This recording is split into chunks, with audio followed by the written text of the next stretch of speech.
Okay. So with how I've been emotionally, physically, and mentally the last couple days, I figured I'm better off making a video. Why is it that men tell us one thing and do another? I met a guy 3 weeks ago on Tinder, and he was charming and sweet and fantastic and used the word soulmate a lot in our conversation on Tinder. And then that went from us talking on Snapchat, sending music, vibing through that. We both agreed to take it slow. Then we started talking on Facebook, and we video chatted from the night we met all the way until the next morning. Didn't even hang up once. We kept it going. Like, we were both charging our phones while talking because we didn't want to stop talking. And the next morning, we didn't get off the phone until like 8 when his friend picked him up, and he came and got me. And I went there for the weekend. And I can admit I was pushy. And I'm going to quote the letter I wrote him when I was... that I wrote him that was inside his bag with his hoodies and t-shirt that I'm pretty sure he just threw away.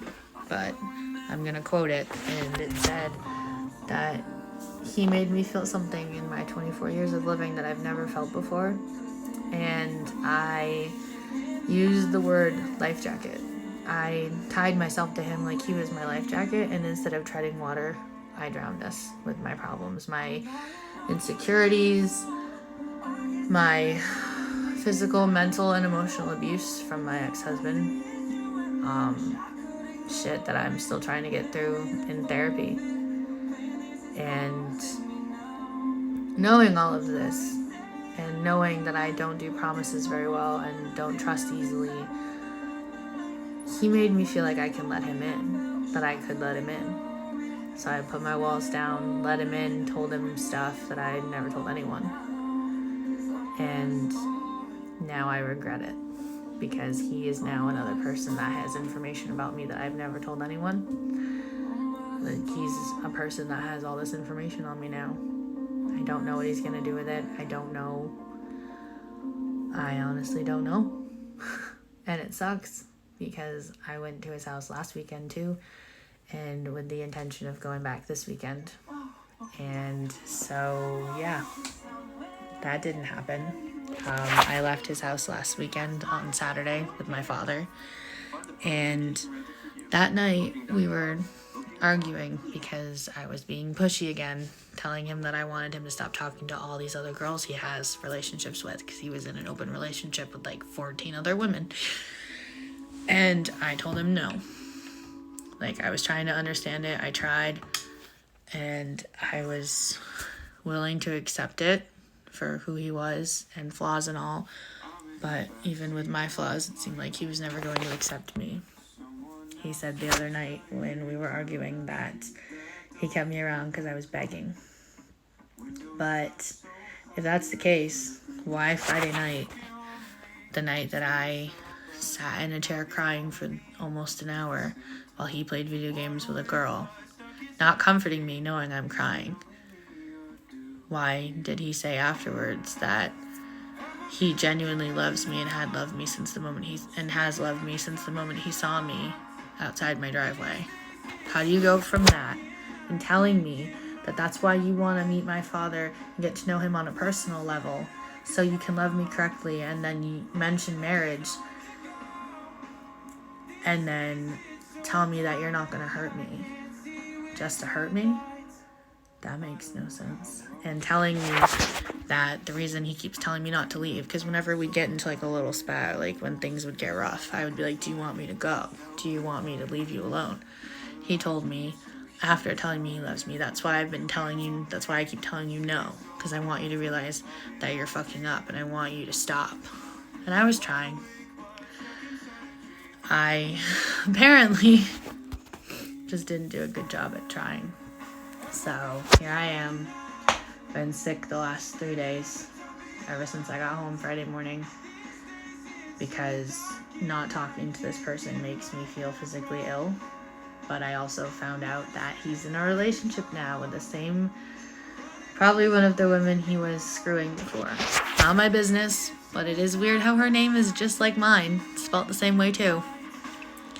And it's just weird. I don't know how he went from telling me that on Friday night, everything I just explained, to Saturday night, being on the phone, talking to me all hours of the night again. Then Sunday, telling me he loved me and that I was still going over Friday, which was a couple days ago Friday, to watch movies and eat food and stuff and get to know each other more and figure out what we're doing. So all of a sudden, ghosting me and then telling me that he had to block me on Facebook, and that wasn't the reason why. It was because he doesn't need his family assuming stuff.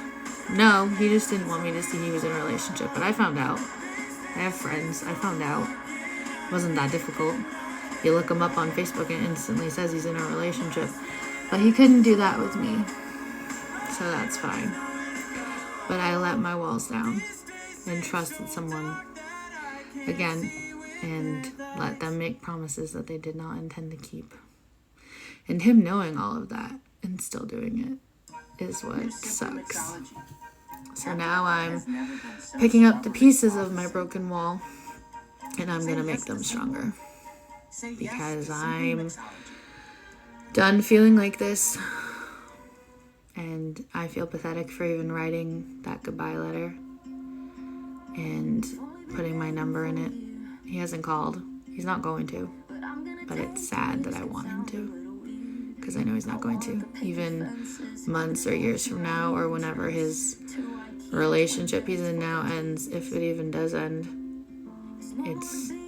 he's not going to call me or message me.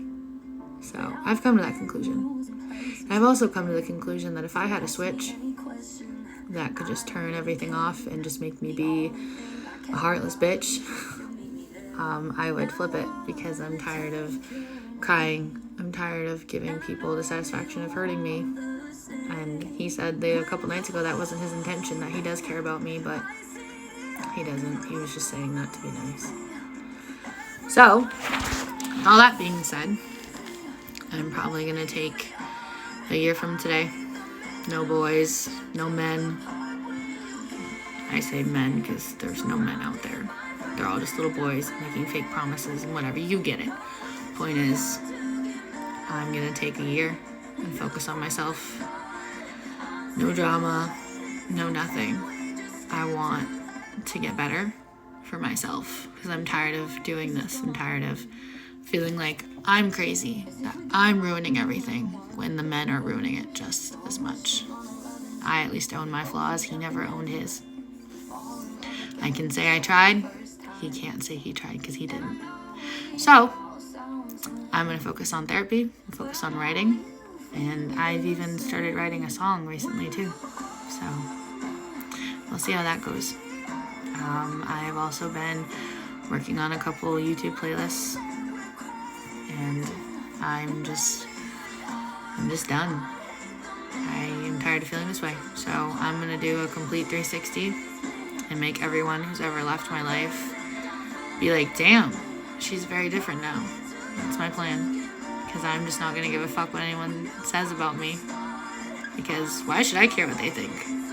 I know who I am. So I don't care no more. So if you've watched this video, the whole thing, come join me for the ride. Or don't. I really don't fucking care. And this is my life, and I'm unapologetic as fuck about it now. So